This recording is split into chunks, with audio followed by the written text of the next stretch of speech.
I remember telling my wife, why would Trump allow Elon in parts of his administration? He's going to turn on him. Yeah, Trump knew it. He did. And then people say, why does he put these people in? And I mean, people say keep your enemies closer. I think there's more to it than that. It's because Trump he knows the media will not, or the podcasters will not say the truth about Elon. So he expects we, the people, to do it. I mean, it started out from the beginning with that it's fake news, right? So even if Fox, shows that they support him, they still toe the line for tech. Here's what people need to understand about with all of the mansions that Elon bought that were within 10 minutes of Diddy's. Is that, here. So those are the mansions, okay? You could see the close proximity they are to each other. These are mansions, okay? So, but all of them are within, like, this is Bel Air, and then Diddy's home was in what was called Hombley Hill, which is adjacent to this. All of them, again, I GPSed them all 10 minutes to Diddy's. Musk said on Twitter many times that he was good friends with Diddy, that this was all before Diddy got nabbed, and that he texted with him every day. Now, people tried to claim that Diddy had an underground tunnel, and that was debunked apparently, but he did have a pool underground that went to a grotto. So at the same time that Elon bought these, he then in 2017 had the Boring Company, which is digging holes, creating underground tunnels. So it was Homeland Security that raided Diddy. And what was the biggest thing he was charged with? Human trafficking. Diddy was an investor into X. If anybody who maybe might remember when Elon had said to Tucker that when he bought Twitter, he bought a crime scene. Well, yeah, I'm sure they wanted to cover up their crime scene. Using social media. Because has he ever come out and disclosed what that crime scene was? No. No, instead he wants to go after Trump. And he's trying to claim that it's because, Trump's just going to add more to the deficit. No, if you look into that bill, it's not going to add more to the deficit. It's explained on the White House how it's not.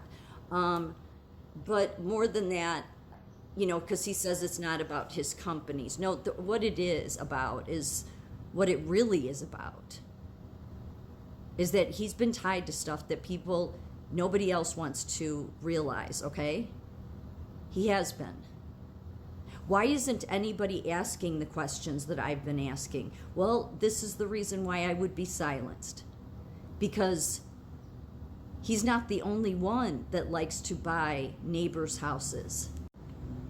Musk, this is talking about Musk, is not the first billionaire to buy their neighbors' homes. Facebook CEO Mark Zuckerberg and Yahoo CEO Marissa Mayer both recently paid millions of dollars for adjacent and nearby properties to ensure privacy. These are mansions.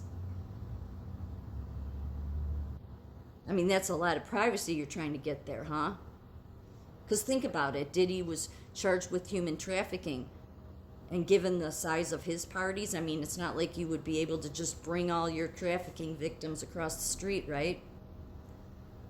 You got to have some friends that are, willing to buy several mansions within, close proximity to you, and be up in the Bel Air Hills, and I mean, it's not like it's not been done before with the Playboy Mansion.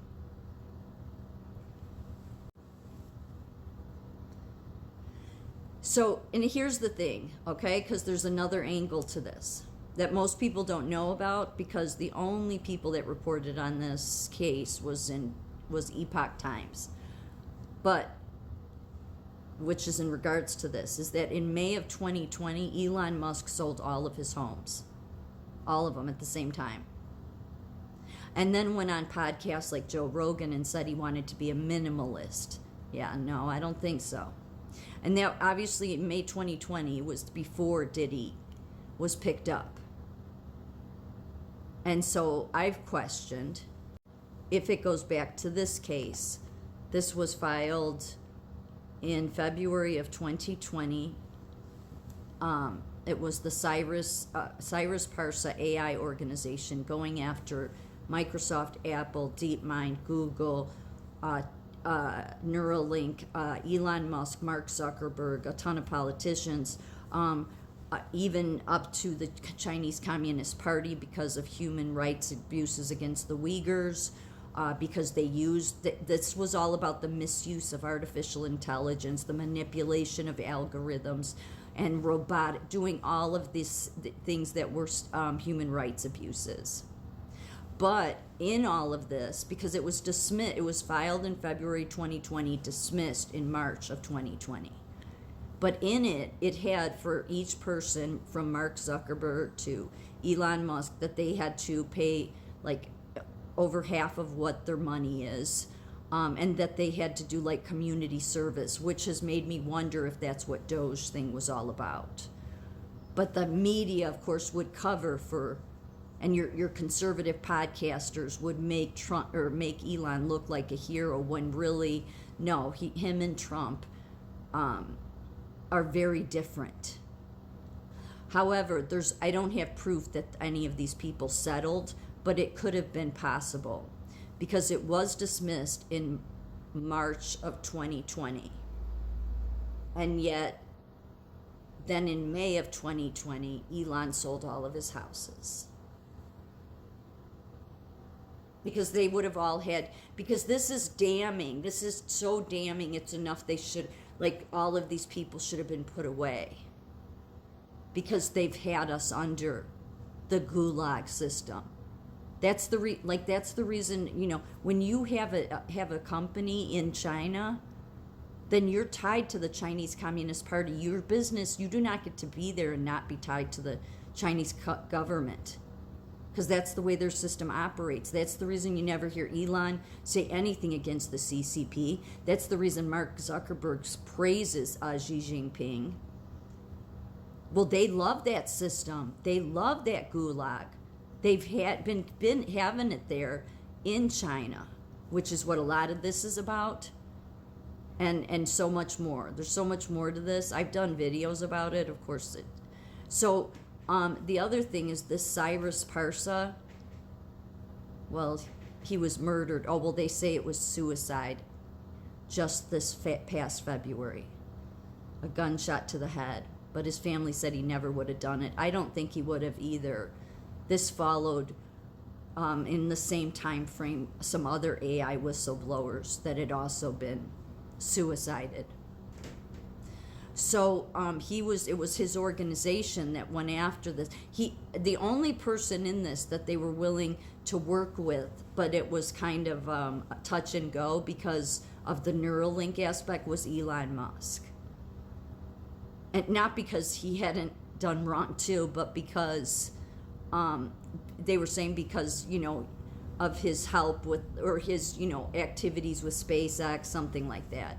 I can do another video about it. I've read a lot from it before and on other channels that were taken down. So my point is this is very involved. Politicians are named, all human rights abuses. This has nothing to do with pedophilia. This really is about, you know, human rights abuses, especially against people in China, using the misuse of artificial intelligence and against us, and things they wanted to implement. So this is so damning. No tech giant would want this to get out. So they would want to settle and do it without the courts knowing, hush hush, and they can do that. I'm not saying they did. We wouldn't have any way to know it, but it would maybe be why all of a sudden Elon decided in May of 2020, which was less than 2 months after the dismissal of this case, to sell all of his mansions. I don't know.